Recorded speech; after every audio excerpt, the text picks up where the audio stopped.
Hello children, welcome back to the second part of the video about the topic DNA replication.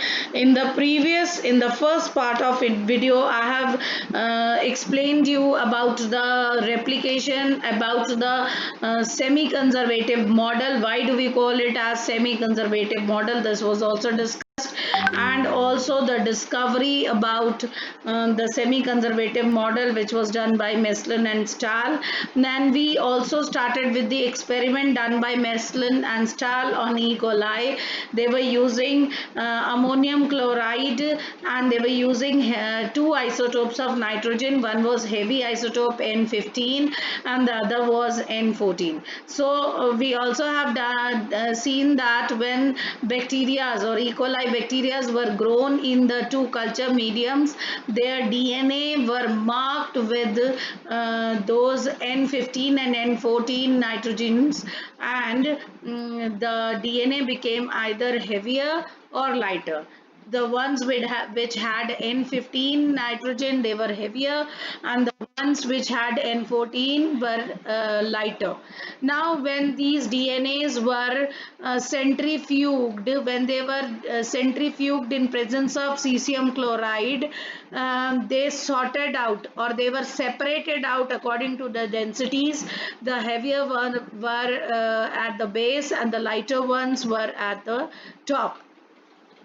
So now children, let's start here with what they did is they took few bacterias which were grown in N15 and they mixed those bacterias or transferred those bacterias into the N14 culture medium. Understood what they did? What they did is they took few bacterias which had N15 type of nitrogen and they transferred those bacterias into N14 culture medium. ठीक है, उन्होंने bacteria लिए और वो bacteria कहाँ से लिए? N15 culture medium से वो बैक्टीरिया लिए. अब उन बैक्टीरियाज में जो नाइट्रोजन है कौन सा है? N15 टाइप है. ये वाले बैक्टीरिया उठा के उन्होंने कहाँ डाल दिए? N14 कल्चर मीडियम में डाल दिए. अब ये वाले बैक्टीरिया रिप्रोड्यूस करेंगे 20 मिनट के बाद. जो बैक्टीरिया हमने उठा के यहाँ से यहाँ डाले वो आफ्टर 20 मिनट्स नेक्स्ट जनरेशन बनाएंगे. तो after one generation, that is after 20 minutes, उन्होंने क्या करा? जब एक जनरेशन बन गई तो साइंटिस्ट ने वो वाले बैक्टीरियाज उठाए और उनको आइसोलेट करा एंड सेंट्रीफ्यूग्ड द डीएनए. उन्होंने इन बैक्टीरियाज को लिया और इन्होंने उसको सेंट्रीफ्यूगेशन मशीन में डाला, आइसोलेट करा. पहले तो अलग करा, अलग करने के बाद सेंट्रीफ्यूगेशन मशीन में डाला. अब क्या हुआ? Its density was intermediate. तो इन्होंने देखा कि अब जो सेकेंड जनरेशन बनी वो ना ही हेवी टाइप में आई ना ही लाइटर टाइप में आई, वो इंटरमीडिएट डेंसिटी के बैक्टीरियाज निकले, हाइब्रिड बन गए between N15 and N14 DNA, है ना. हमने शुरुआत कहाँ से की थी? हमने शुरुआत की थी N15 और N14 से, लेकिन जब हमने कुछ बैक्टीरियाज यहाँ से उठा के N14 में ट्रांसफर किए और उनको हमने मल्टीप्लाई होने दिया, और मल्टीप्लाई होने के बाद जो न्यू जनरेशन बनी उनको हमने सेंट्रीफ्यूगेशन करके, आइसोलेट करके सेंट्रीफ्यूग किया, तो हमने देखा कि ना ये वाले बैक्टीरिया हमारे बहुत नीचे चले गए और ना भी ऊपर आए, ये बीच में है, दोनों के बीच में, इंटरमीडिएट, यानी they are hybrid. So this shows that, इससे क्या प्रूफ हुआ बेटा? कि न्यूली फॉर्म्ड डीएनए का वन स्ट्रैंड इज ओल्ड. एक स्ट्रैंड तो N15 टाइप है, बट जो दूसरा स्ट्रैंड है, न्यू टाइप जो है, वो N14 टाइप है. ऐसा कैसे प्रूव हो गया? क्योंकि मैंने तो जो बैक्टीरिया उठा के यहाँ से यहाँ डाले थे उसमें तो दोनों स्ट्रैंड N15 टाइप थे ना. उन बैक्टीरियाज के दोनों स्ट्रैंड N15 टाइप के थे, तो फिर मेरा रिजल्ट इंटरमीडिएट कैसे आ गया? मेरा रिजल्ट तो N15 ही आना चाहिए था. भी आना चाहिए था, बट मेरा रिजल्ट इंटरमीडिएट क्यों आया?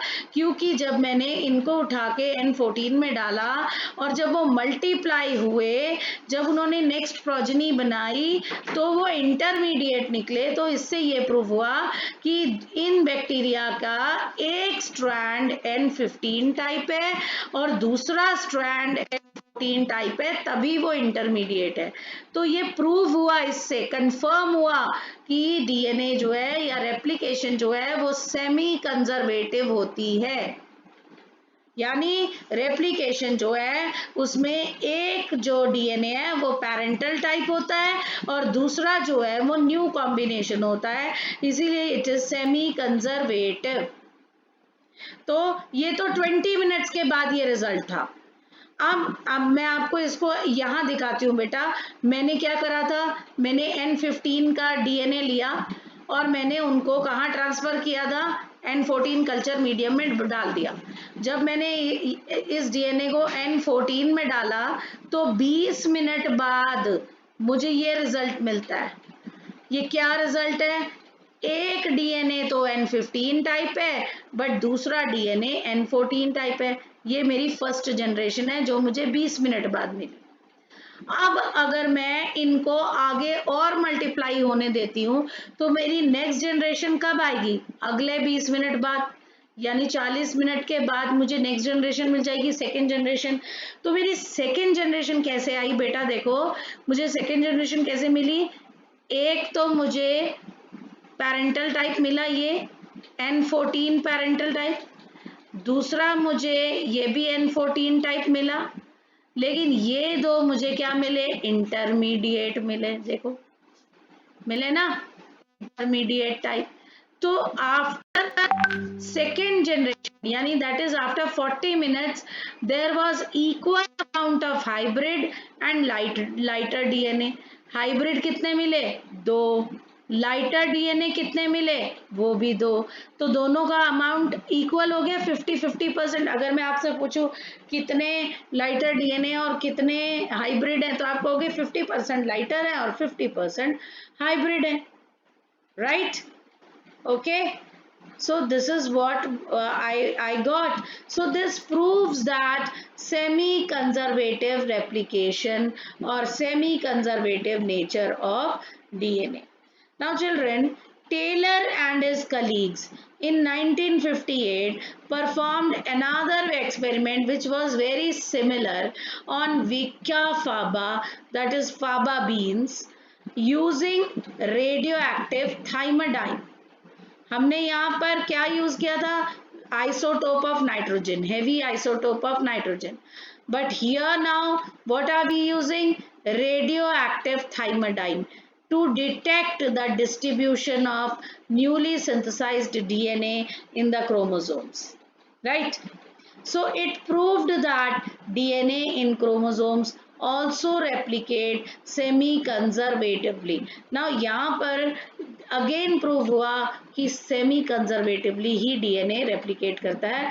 दैट मीन्स एक जो होगा वो पेरेंटल टाइप होगा और दूसरा जो होगा वो न्यू वैरायटी होगी, न्यू टाइप होगा। अब आप ये देखो, these are the chromatids, 4 chromatids, और ये सब रेडियो एक्टिव थाइमाडाइन से मार्क्ड है। आपको पता है एक चीज, हम क्यों ऐसी चीजें यूज करते हैं इन एक्सपेरिमेंट्स में, रेडियो एक्टिव चीजें या हेवी आइसोटोप चीजें? Because we want to use them as a marker. हम कैसे इतनी सारे केमिकल्स में और इतनी सारी चीजों में कैसे आइडेंटिफाई करेंगे एक पर्टिकुलर चीज को? तो हम क्या करते हैं, हम उनको मार्क कर देते हैं। अब मार्क करने के लिए हम या तो कोई रेडियो एक्टिव सब्सटेंस यूज करते हैं या कोई हेवी आइसोटोप किसी एलिमेंट का यूज करते हैं। जैसे ऊपर वाले एक्सपेरिमेंट में they used heavy isotope of nitrogen, here they have used as an marker the radio active thymidine. तो रेडियो एक्टिव है तो ऑटोमेटिकली हमें पहचान हो जाएगी रेडियो एक्टिव चीज की, क्योंकि रेडियो एक्टिव चीज के ऊपर जब हम रेज डालेंगे तो वो शाइन करता है। ओके, अब हमने क्या करा, when we replicated, conservate. When we try to make next generation of these DNA, what are we seeing? I'm finding out that this is the parental type, but this is the new combination. Again here the parental type and here is the new combination.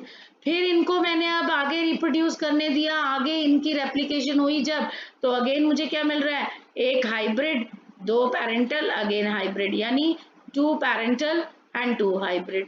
तो यहाँ भी इससे भी क्या prove हुआ, semi conservative nature of DNA, जो कि Meselson and Stahl ने प्रूव किया. सेम यही चीज टेलर और उसके कलीग्स ने भी प्रूव करी, डीएनए का सेमी कंजर्वेटिव नेचर. Okay.